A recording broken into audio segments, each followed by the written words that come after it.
As sannyasis, both you and Puja Swamiji have chosen the path of renunciation. However, India is also the land of Tantra and the Karma Sutra. Both stem from centuries of Indian tradition. How do such contrasting beliefs fit together? So we have a culture that on the one hand emphasizes renunciation. On the one hand, where saints and sannyasis and sadhus are seen as the highest of the spiritual realm, that this is a place to attain to. Vairagya, or non-attachment, is a great virtue, a great goal of people on the spiritual path. And then, of course, it's the land of Tantra. It's the land of the Karma Sutra.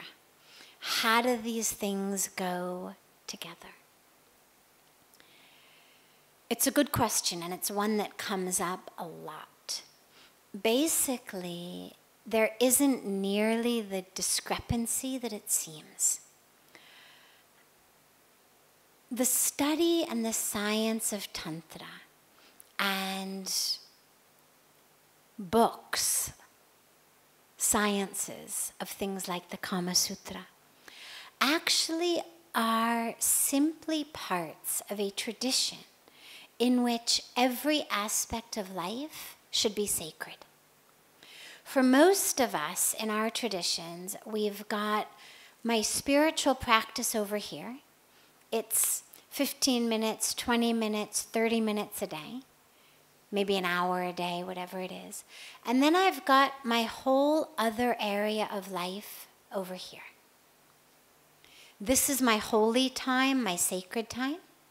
And this is my career time, family time, social time, whatever.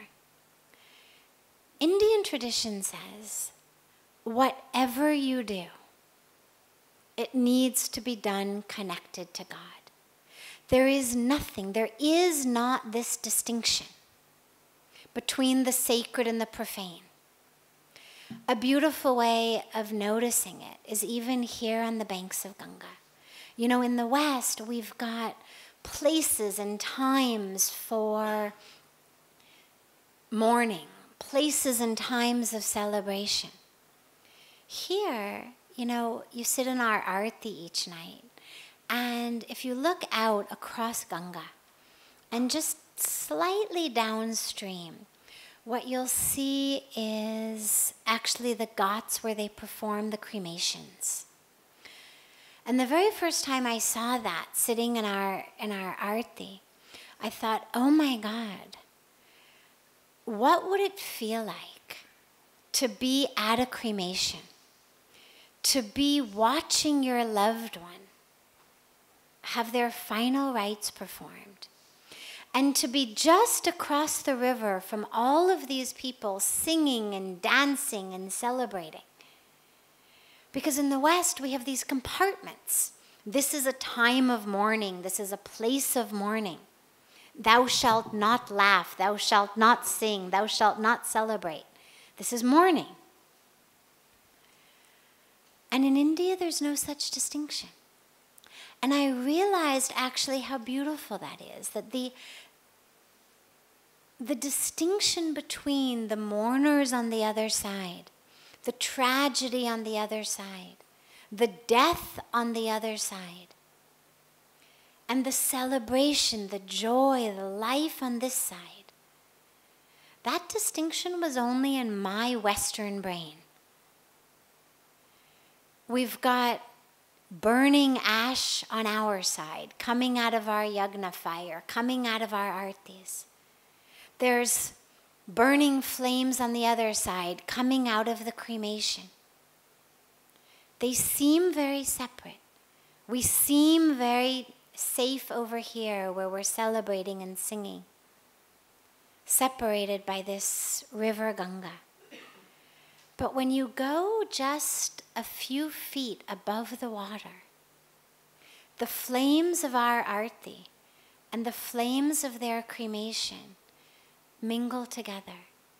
You no longer can tease apart what was a flame of life and a flame of death, a flame of celebration and a flame of mourning. And actually, that's so much more true about life than this Western concept of compartmentalization.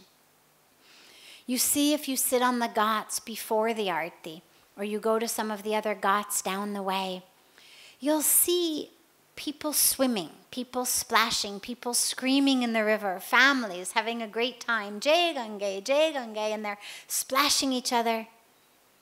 Dogs are running up and down, kids are playing, and people are sitting and meditating. And there's no concept of shut your dog up, shut your kids up, stop splashing, I'm trying to meditate. Somehow, the meditation and the family playing and the splashing and the dog running and the kids screaming,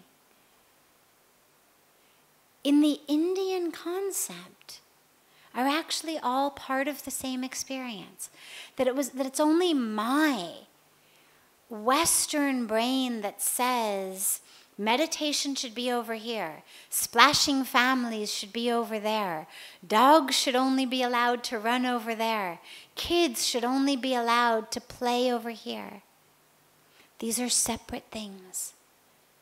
But in India, they're not. In India, this concept of life and death, mourning and celebration, sacredness, regular life, they blend together. They're not compartmentalized. And I mention all of this because when you bring in Tantra, you bring in Karma Sutra, and you say, well, okay, so wait, here's a culture that worships the sanctity of renunciation. And yet, here's a culture that has an entire scripture on all the different ways you can have sex. How do these two things go together? How can one culture embody both? And the answer is to understand that in this beautiful spiritual understanding, what it says is everything that we do in our life can be, and more importantly, should be sacred. You can actually take everything and make it a path to God. That in God's view, there's no sacred over here and profane over there. Pure over here and dirty over there. If it's done as an offering to God, if it's done as a way of getting closer to God, then everything can be sacred. And so what they recognize is the path of sannyas, the path of renunciation. Yes, okay, highest path. Even in the way that general Indians are told to live their lives. You have 4 ashrams. You begin with your brahmacharya ashram. First 20 years of your life you study. It's your path of just being a student, celibate, not because you've chosen a life of sannyas, but because you need to focus on your studies. This is your youth, your student years. Then the next 20 years, grihastha ashram stage. You get married, you have a family, you have a career, you earn money, give back to society. Then the next 20 years, Vanprastha ashram stage, in which you've done the marriage thing, you've done the kids thing, your kids are now grown. In many cases, they're married on their own, they have their own jobs. This is when you start moving away from the business, away from the calls of the flesh. And then finally, the sannyasa ashram.